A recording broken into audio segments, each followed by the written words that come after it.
Tuduhan penculikan anak nampaknya belakangan sering terlontar dalam kemelut sebuah rumah tangga. Setelah Diana Nasution dituduh menculik keponakannya, sekarang giliran Yati Octavia dituduh menculik cucunya sendiri. Andre adalah anak sulung Yati yang menikahi Nia karena Nia sudah terlanjur hamil duluan.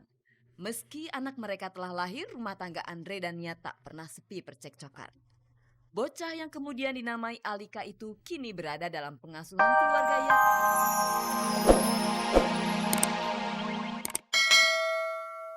Halo Mirsa, selamat pagi dan apa kabar Anda? Senang sekali saya Nadia Mulya kembali menjumpai Anda di pagi ini. Di mana lagi kalau bukan di Ghospot, gosip terdepan seputar orang ternama.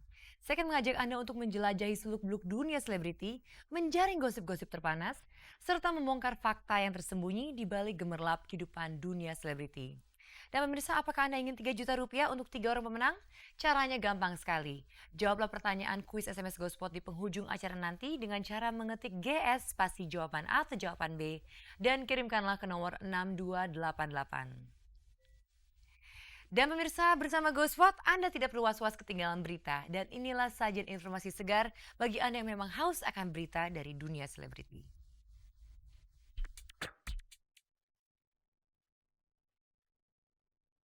Yati Octavia tak terima dituduh oleh menantunya telah menculik cucunya sendiri. Resepsi pernikahan Usi Sulistyowati di Kalimantan diwarnai dengan jatuh pingsannya Usi.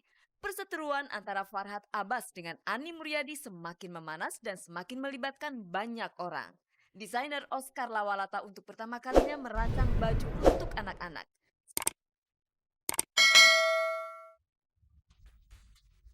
Pemirsa, lagi-lagi kekerasan serta keributan dalam rumah tangga berbuntut pada tuduhan penculikan anak. Dan kali ini yang dituduh adalah Yati Octavia. Dan Yati Octavia dituduh menculik cucunya sendiri, pemirsa.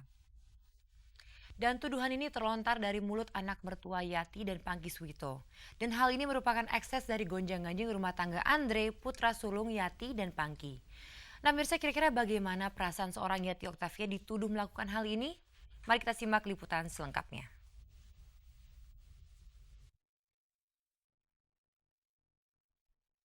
Tuduhan penculikan anak nampaknya belakangan sering terlontar dalam kemelut sebuah rumah tangga. Setelah Diana Nasution dituduh menculik keponakannya, sekarang giliran Yati Octavia dituduh menculik cucunya sendiri. Andre adalah anak sulung Yati yang menikahi Nia karena Nia sudah terlanjur hamil duluan. Meski anak mereka telah lahir, rumah tangga Andre dan Nia tak pernah sepi percekcokan. Bocah yang kemudian dinamai Alika itu kini berada dalam pengasuhan keluarga Yati Octavia. Dari sinilah muncul tuduhan dari Nia, Yati telah menculik Alika. Kayaknya orang bodoh yang bilang saya menculik, karena Alika, cucu saya itu ikut bapaknya. Apapun, apapun itu ibunya Alika. Ibunya Alika. Andri hanya mengamankan dari ibunya yang stres. Saya bilang ibunya yang stres. Kalau yang jaga Alika itu, babysitter saya sudah 25 tahun kerja di saya. Saya sudah anggap saudara. Sekarang saya mengalah, saya tidak ada syuting, hanya untuk mengurus cucu saya. Hari ini berlangsung sidang kedua gugatan cerai Andre kepada Nia di Pengadilan Agama Jakarta Timur.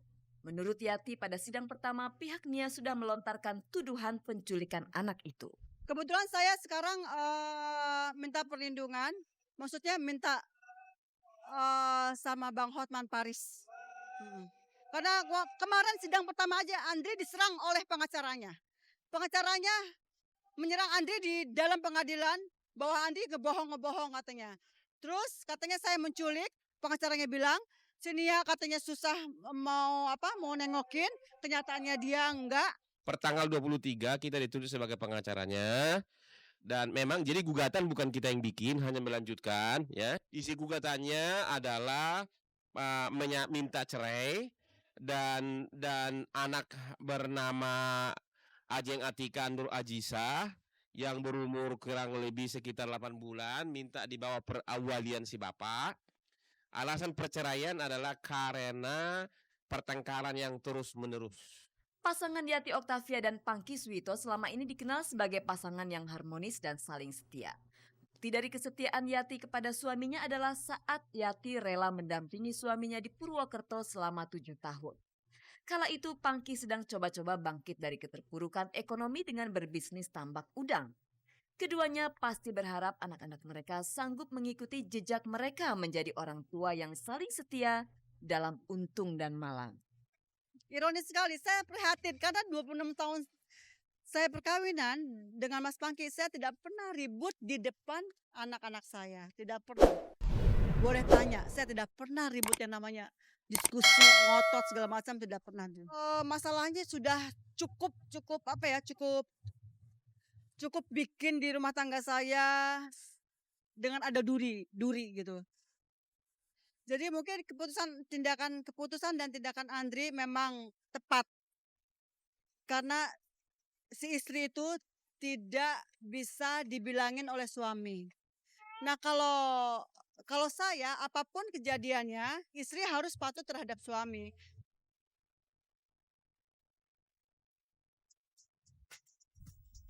Makanya pemirsa, kalau belum siap kawin, jangan coba-coba melakukan hubungan terlarang. Pemirsa, pada hari Sabtu tanggal 24 September yang lalu, Ussy Sulistyawati menggelar resepsi pernikahannya di kota kediaman suaminya. Nah pemirsa, hebatnya Ussy, sehari sebelum resepsi pernikahan, Ussy masih sempat nge-MC di sebuah acara. Dan pemirsa, saat resepsi berlangsung terjadi sebuah kejadian yang sangat tidak disangka-sangka. Ussy jatuh pingsan. Apakah ini karena bawaan bayi yang dikandungnya atau jangan-jangan karena Ussy kelelahan? Daripada kita penasaran pemirsa, langsung saja kita simak liputan awak Gospot dari Kalimantan.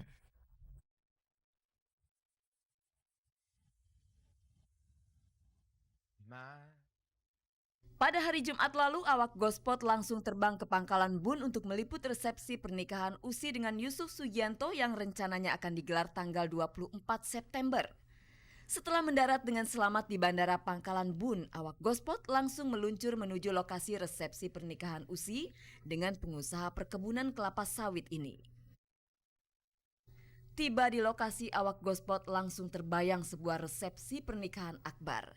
Lihat saja resepsi pernikahan Ussy akan digelar di tanah lapang ini.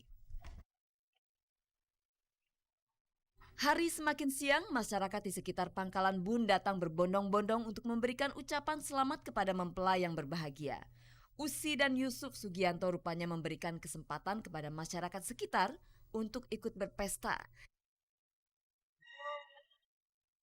Kedua mempelai nampak amat bahagia meladeni ucapan selamat dari masyarakat. Hanya saja Ussy tak sanggup menyembunyikan wajah lelahnya. Benar saja, begitu turun dari kursi pelaminan, Ussy langsung jatuh pingsan.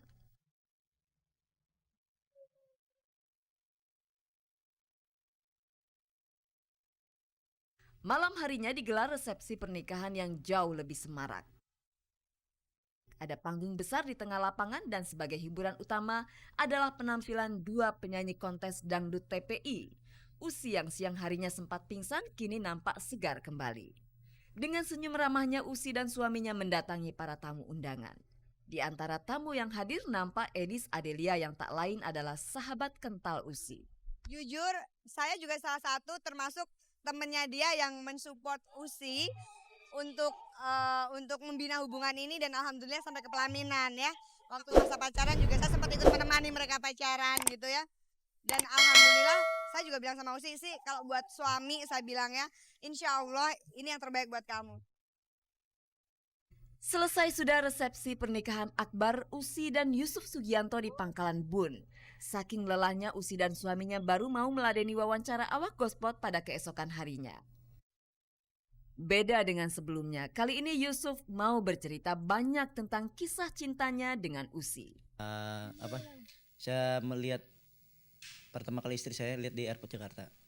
Terus saya berdoa, ya Allah jadikan orang ini jodoh saya kan gitu. Tapi saya belum kenal bahwa istri saya presenter kan gitu di KDI itu. Nah terus berangkat sampai di Mekah 2 hari. Pada malam harinya saya sholat ke Masjidil Haram. Sholat ke Masjidil Haram jam 2:30 saya sholat tahajud, terus hajat istiqoroh terakhir, terus kembali lagi sehingga jam 4 nggak sholat subuh di masjid, tapi di hotel. Nah ketika waktu tidur kurang lebih 5 menit itu saya ngelamar si Ussy. Mimpi. Nah dan keyakinan itu saya kejar terus kan gitu. Dan keyakinan mimpi kan. Pada awalnya Ussy sama sekali tak menanggapi cinta Yusuf Sugianto. udahlah saat ini gue nggak mau pacaran, nggak mau berhubungan sama cowok, nggak mau buka peluang, makanya setiap dia datang ngumpet gitu kan, nggak pernah mau nemuin siap ke Jakarta, ketemunya sama mama aja. Ya paling suka denger dari mama, dia cerita apa aja gitu. Tapi waktu pas pertama kali ketemu mama langsung cerita mimpinya.